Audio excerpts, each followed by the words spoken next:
Hey guys, it is Ryan. I'm not sure if you know this about me, but I'm a bit of a fun fanatic when I can. I like to work, but I like fun too. And now I can tell you about my favorite place to have fun. Chumba Casino. They have hundreds of social casino style games to choose from with new games released each week. You can play for free and each day brings a new chance to collect daily bonuses. So join me in the fun. Sign up now at ChumbaCasino.com. Sponsored by Chumba Casino. No purchase necessary. VGW Group. Void where prohibited by law. 18 plus. Terms and conditions apply. Hello and welcome to Imp's WWE Adventures podcast on the Social Suplex Podcast Network. Help the network out by leaving us a 5-star review, give a donation directly through Red Circle, and become one of the amazing community by joining the Social Suplex Discord. Link is in the description. Listen to the other top-notch shows here on the Social Suplex Podcast Network, One Nation Radio, Keeping It Strong Style, All Things Elite, Wrestling Art, Trish and Sarah, Total Talk, and Sam Brown's AEW Match Guide.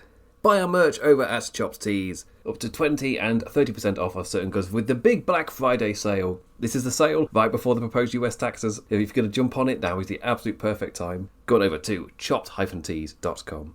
My name is Matt Maher, aka Imp, and this is your quick look back at the WWE week that was. 30 minutes of you Americans in your post-turkey slump. It's absolutely full. This is the uncomfortable day after. To everyone else, to our UK people, happy Thursday. Turkey time for us is Christmas Day. Yeah, Christmas Day. Open presents, then stress over getting the meal all ready for about 1 or 2 o'clock. Once you've eaten your meal, you die. And that's it, done.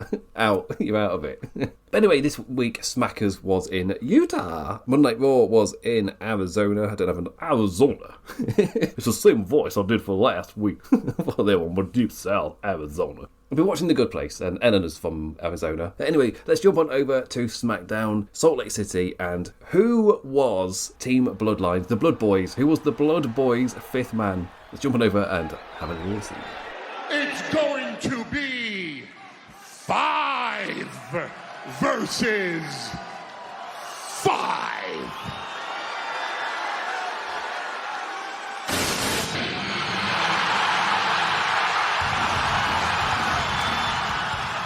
Last week, I talked about how the build for War Games felt competent but not compelling.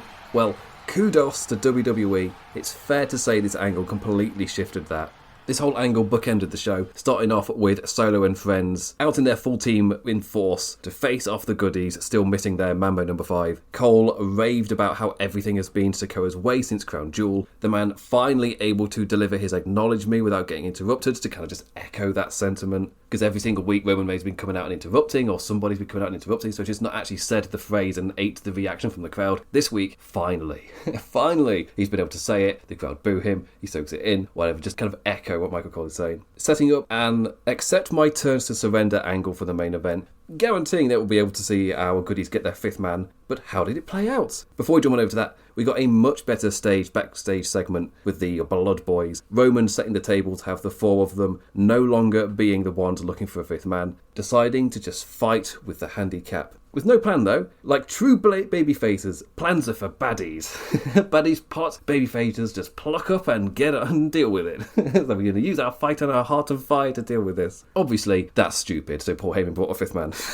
but still. And that takes us to the main event, finding out who the Blood Boys' fifth man was. When, ladies and gentlemen, Paul Heyman came on out, big gawking faces from everybody in the ring, using CM Punk to be the one to bring the wise man back into the fold, teaming with Roman because he's a Heyman guy. Haven't used any words, but it's one of those where I liked how they showed us with action here. But Heyman coming out first, and he's the one to bring out CM Punk, making it very clear that Punk is doing this for Heyman and not for Roman or anything. I reckon next week we might get, for the go home angle, we might get that chat between CM Punk and Roman Reigns with him just outwardly saying it. But for night one, I did like how they basically told you everything. So if you don't see the final go home SmackDown, which I regularly don't do, then you already know what the angle is. They showed you through action, and I like that stuff. I like it when characters don't just speak emotions and motivations at you. That's the way it's done so much in wrestling, so it's always nice to see it done not that way. Hangman Page is an absolute master at this. Just getting across the angle without just blatantly speaking in motivation until it's like that at that boiling point of either being absolutely necessary or his character's having a blow-up moment, especially in his heel run, where he just screams something like, I hate you, in Swerve's face.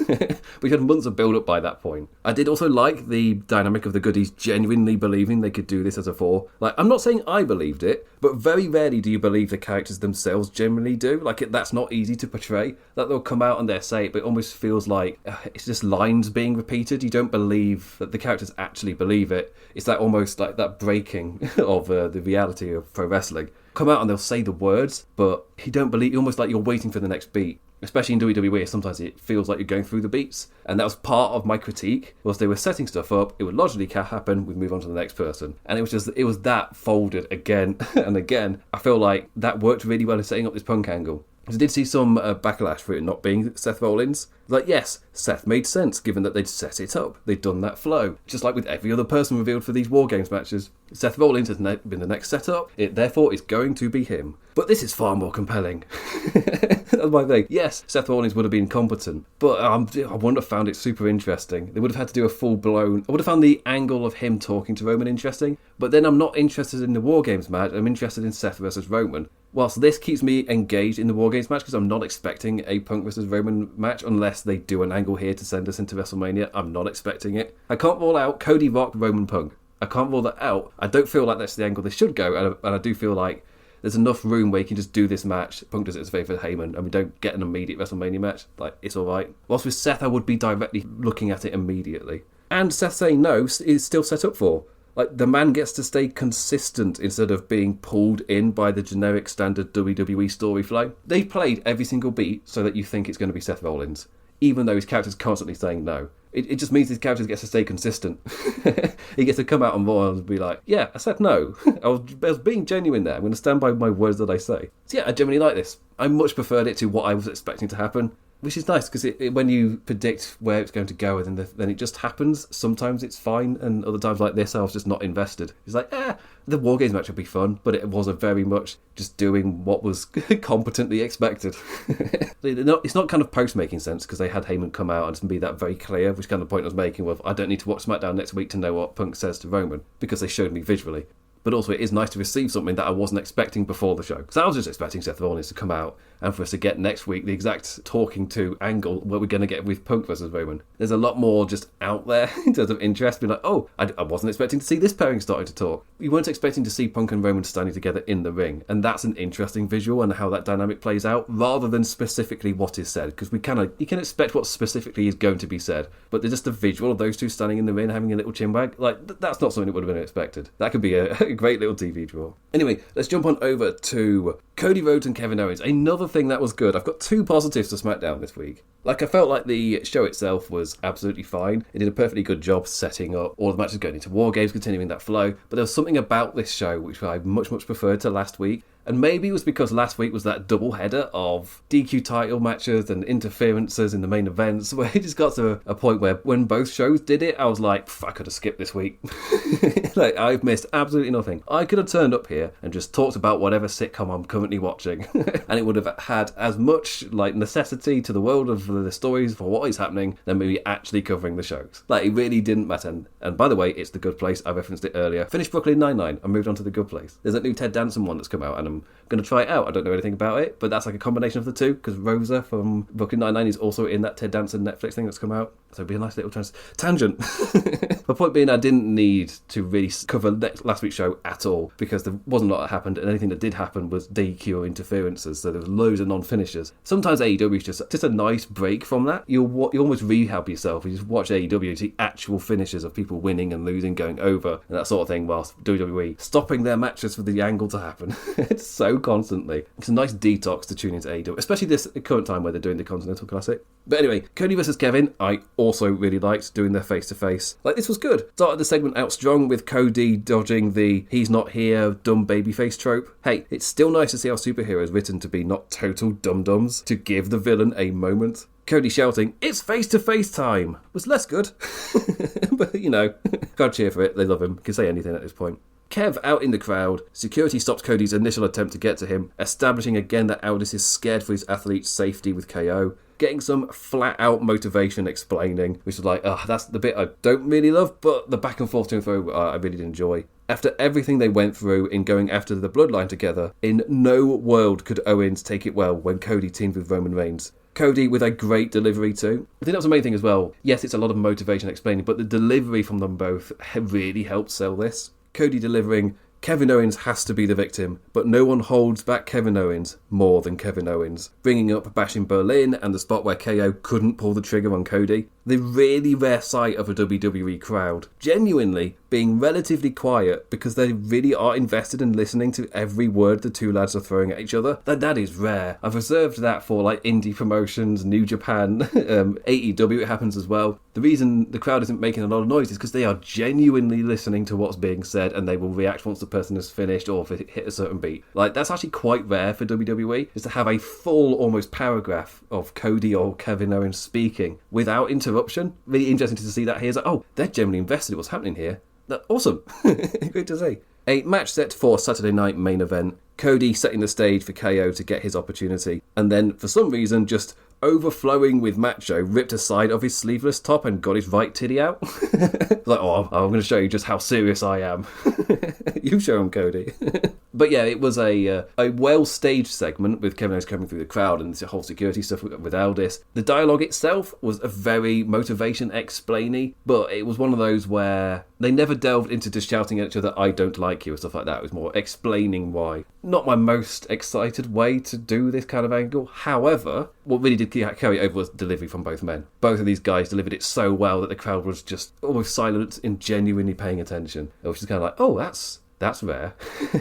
That's rare. Other notes, the second match in the WWE Women's United States Championship tournament with Chelsea Green surprising in defeating Davenport and Belair. Like, honestly, I quite like these triple threats being used to feature two established characters and one lass who's been struggling for TV time. This week, the struggling one was Davenport, Belair the expected winner, and Chelsea Green getting the surprise win. Cargill found in a car attack state, so Belair just left. Go and deal with that, and Cargill's been genuinely taken out. Fair to say, WWE and AEW had two very different interpretations of the phrase car attack this week. WWE with the staged kind of knockdown, whatever, with no injury to the performer at all, where he set it all up and then just lay the actor on top of it.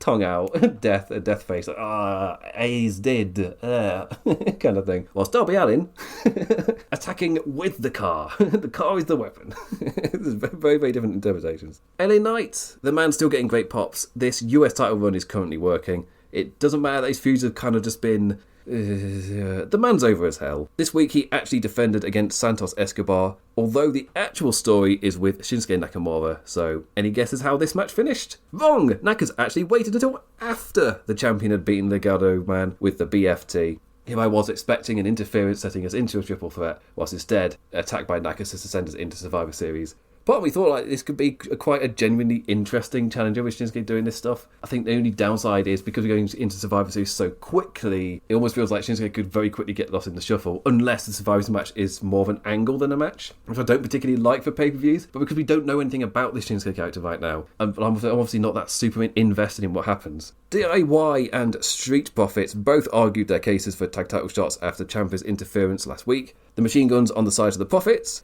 In the pre-main event death slot, we got Montez Ford versus Tommaso Ciampa. Little time to work with, so Ford got to fly before the break and reversed the butterfly wings into a surprise pin. Post-match, angry Ciampa just as angry Dawkins and a frustrated Gargano. I do like what is being built up here between these three different teams. For me, this is not the worst thing to put in the death slot. If you dedicated more time to it, nothing really changes. It would be nice if they had plans to actually elevate some of these people within the division. So far, what Trips has shown me is the tag division people kind of just stay, and there isn't really much of a bubbling or building up the card for them, which sucks. They might lose the Street Profits if they don't. But it feels like this could easily be used to actually bubble people up the card. Tag team are generally getting characters at the moment and really does help get past that era of, oh, isn't it nice? Oh, isn't it nice for them? No. You build up with the Guns, the Street Profits and DIY and you generally get people invested in these characters. Like, yeah, you'll have something special.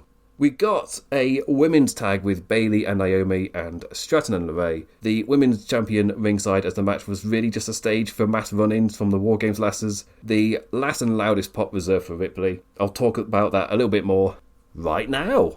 Because what happened on Monday Night Raw? To jump on over. Not really much point to talk about the SmackDown one because it, again, works as a setup. It was just a stage for interferences. So let's talk about the match with actual consequence, which was the main event for Monday Night Raw in Glendale, Arizona. So let's quickly just jump on over to the Monday Night Raw. How to have fun, anytime, anywhere. Step 1. Go to ChumbaCasino.com. ChumbaCasino.com. Got it. Step 2. Collect your welcome bonus. Come to Papa welcome bonus. Step 3. Play hundreds of casino-style games for free. That's a lot of games. All for free? Step 4. Unleash your excitement. Woohoo!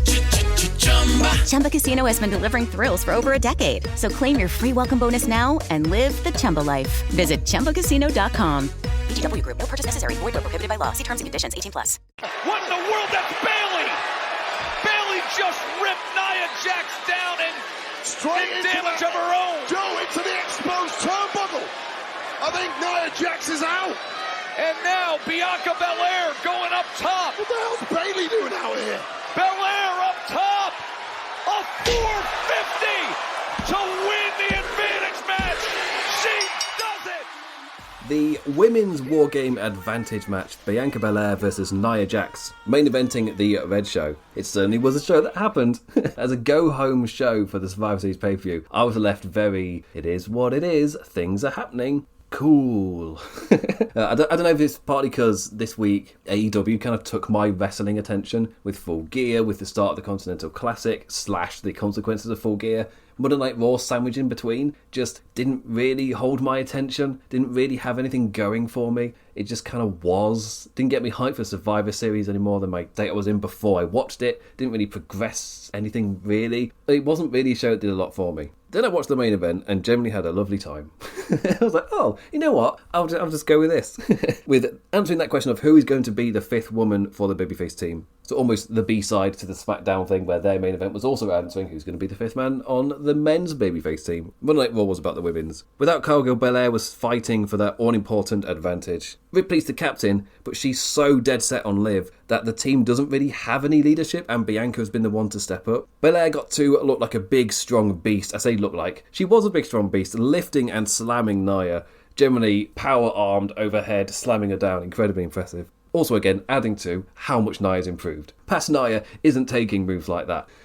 She's improved so much. It's quite remarkable. Well, it just hits me every now and then. We'll watch her get massively power slammed overhead like this. It's like, yeah, she wasn't taking stuff like that before. So really, really big improvements. And looking strong again after countering the I'm going to sit on you with a German suplex. Announced table time as we genuinely got to 90 seconds left on air without any run-ins or interferences. But this is a Monday Night Raw main event before War Games match. There's going to be interferences and we're 90 seconds left on air. A Samoan drop onto the announce table didn't break it, but gave enough time for Nia to pose in the bottom left corner of the ring, instead with the referee facing Bianca. Cue Bayley running out and taking advantage of the ref counting to pull Jax off of the thing. Jax clobbering her head on an earlier exposed turnbuckle. Earlier in the night, Bianca was backstage with her teammates, saying that they didn't want to team with Bayley after Io suggested Kyrie, and Naomi suggested, I think it should be Bayley. She's against these people just as much as you. But they're still having absolutely none of it, continuing that consistency of just not letting go what happened when Bayley was leading Damage Control. But we went off air with the last pretty much asking, tag me in, coach,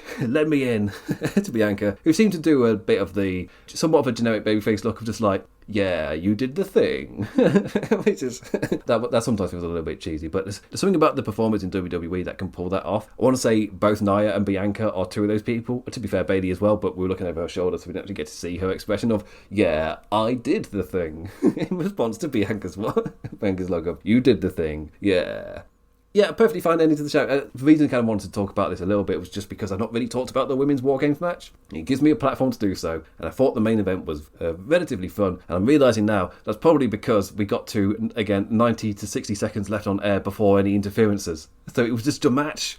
Oh my god. Yes, it did end in an interference, but we actually got to see a match play out. Like, oh my god, that just doesn't happen. It's not a thing. But anyway, in terms of the Women's War Games match, it feels like there's a bit more to it than there has been in a few of the past other ones. So I'll include the NXT ones. There's that bit of an issue of it just feeling like it's that time of year. This one's somewhat fallen together in a way that feels more fun than it does heated. Ripley has brought that heat, which I feel like is really important. And what they did with the Jade Cargill angle as well, but really does this add to that fire. A kind of an amalgamation of people coming together. They use Crown Jewel really well just to intersect the two different people from the different brands, and they've just kept that ball rolling since then into this, which I thought was really clever. A more natural way just to get that all rolling, rather than it feeling very much strongly of well, it's War Games time. They included it with the Crown Jewel stuff, where there were people crossing brands because the champions were talking to each other. That I did like. It lit all that stuff, but it didn't feel that heated. Then Ripley happens, then Cargo happens, and suddenly there's just a lot more fuel to that fire. It still feels like a lot more fun than the serious men's version. Like, their side feels way more serious, with the big heated storyline with Solo and Roman. But over on the women's side, there's still a very strong element of fun. I'm expecting way more shenanigans in their one.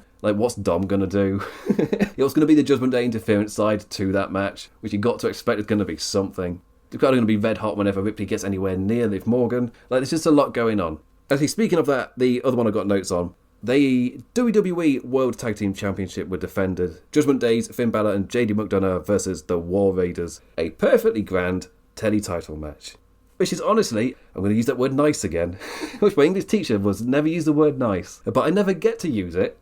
It's a different opportunity. Because I never get to use it, I'm going to use it at every opportunity I can when I'm talking about WWE. This tag match, being just absolutely fine, was honestly nice to say after the run of angle interferences and DQ stuff plaguing the product right now. Like, you want to watch an actual finish? Send to Peacock and watch the PLEs.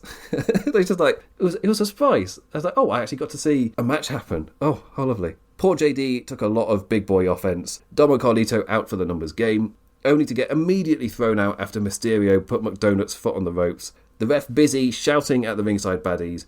Balor took advantage and pushed a Brett's rope poised Ivar onto the ropes for a roll-up win to JD. So yeah, well, there was no DQ, there was no big angle interference. I don't count stable run-out stuff as angle interference. It's another issue, but it's not the same issue that's been plaguing it. Maybe it's semantics, but for me, a interference angle stopping the match or whatever, that's different. That's what we've been seeing as of late, especially as they're using it to do with, like, set up tag team stuff, or they're using it to set up War Games angles. There's just been so much of it on TV where both SmackDown and Raw have had so many non-finishers. But my actual favourite angle of the night, New Day's implosion. If you've been on social media, you would have seen this. I really liked the note we got from the New Day building tensions this week, getting a VTR play, advertising a New Day 10-year celebration next week, before getting their match against Otis and Tozawa, giving them a moment of positivity together in Gorilla before their match. And after, Woods and Kofi worked as their own distractions, Worms and a big Akira Sky-High sent on for a sudden win, as Barrett described them as a shadow of their former selves.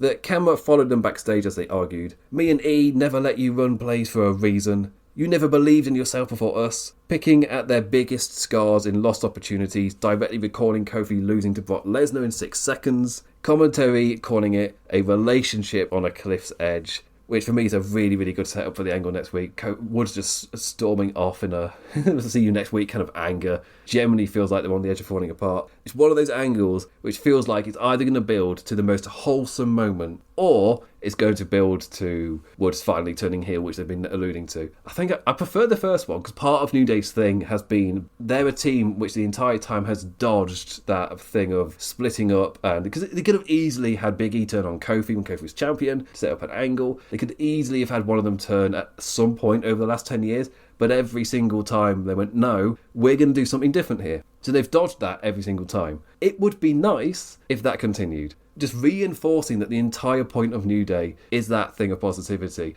And they are, by that being that positive thing, they are able to overcome so much. And this can be used as another reminder of that in a really wholesome way next week. Or you just do the angle you've set up, which I'll be disappointed with in a way, just because it would mean New Day are the same as every other thing.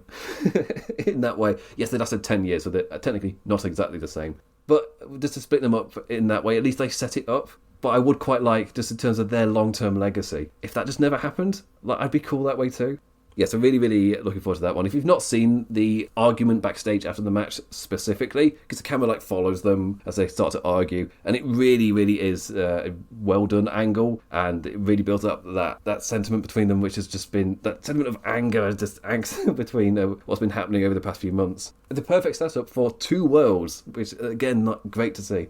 Either it's wholesome or it's heartbreaking, and both have been set up. And arguably for whichever scenario does happen, it's the perfect setup for either world. I used to praise New Japan for doing that when WWE was very basic.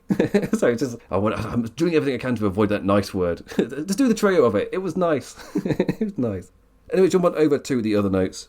Gunther continued to be shook by his number one contender, Priest. Not giving his opponent any jabber, he just beat him up instead this time. Taking things ringside, instead saw him impressively sent Razor's Edge flying across the announce desk. A lot of convincing that Damien has the champion's number. It's always difficult to sell that world early on in a dominant world champion's run. So I don't really feel like I'm buying it, but they did the hard sell this week. The way that commentary went down, the way the angle went down, was once again being like, nah, Damien's got the confidence, he's got the champion's number. It's because we're so early in the champion's run, it's really difficult to generate that interest. Dragon Lee and Ray Ray got to lose in Tornado Tag Times against the American-made Creed brothers, Gable twisting Paul Ray's mask around to blind him, the cheeky bastard. Bron Breakker got to battle Ludwig Kaiser after the German interfered in the match last week. A great ad break lead-in spot with the Steiner man just charging full speed into the corner of the announce desk.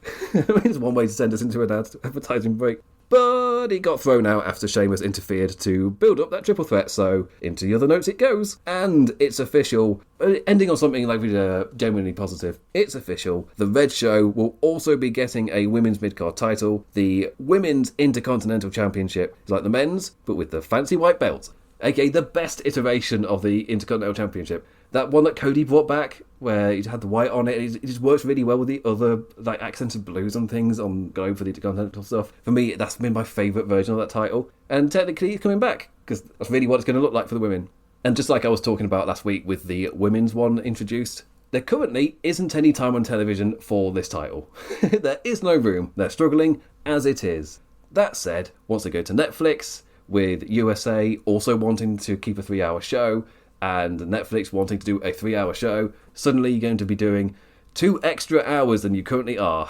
So there will be time. So once we're into the new year, there will be time for this stuff, and maybe it might help those shows feel a bit less difficult to get through than the 3 hours were beforehand. Pacing is really difficult on a 3-hour show. You don't really feel it on a 2-hour one. It's way, way easier to get through. And if you do, that's because there's generally a huge pacing issue. But 3 hours, you can generally pace a 3-hour show relatively alright, and it can still start to drag and feel long. It's a really difficult one to figure out the flow for. But also in terms of like the flow of stuff, like what happens? He's not playing into people tuning out with advertisement stuff on a streaming platform. It's not the same, because they're not going to TV flick. You can just have it open a different... Like, people are using technology to watch this stuff. Well, it's different. The good news is, ratings talk should die. To be fair, since the move to Blue Sky, it's mostly died anyway. If you want to search it out, you can go to the correct places to search it. I can still follow Thurston so I can get the data when I want to, but all of the dumb talk around it has just died. It's just gone off. I've not seen any ratings talk whatsoever since I've jumped to the platform. Blocking certain names definitely helps. For me, the interesting part is how it impacts the show. The shows are structured a certain way to play for the advertising of television, to retain viewers and things like that. So what happens when you go to Netflix and that's not the case anymore? Like, the actual show might be impacted by this. They've got their way of doing things, and WWE are very habitual. They're very homogenising in how they like to produce their shows. So because SmackDown is still going to be on there, part of me thinks that Raw's not going to be any different. As long as they still have a show on TV, I'm expecting both shows to feel the same. But it would be nice if the Netflix one starts to feel a bit different, just because it's playing to a different audience. You're not making a TV show anymore. This is online. This is streaming. You can do it differently. I'd like to see them experiment a bit. That's stuff about. Oh, plus the TV rating stuff for him came out, with SmackDown staying TV PG, so you can amass all those advertisements. But the rules aren't the same on the internet, and Raw is set to be TV 14. For all I know, that could be boring internal ratings by Netflix, and it's going to be the same stuff. They're not going to go too far anyway, but you can test the waters, you can rock the boat a bit more on Netflix. Anyway, that's my end point on that. Anyway, I say Merry Thanksgiving. What do you say for Thanksgiving? I know you say give thanks for Thanksgiving, but that doesn't feel right. What do you say for it? And happy Thursday to the rest of us. Remember to do your Black Friday shopping as well.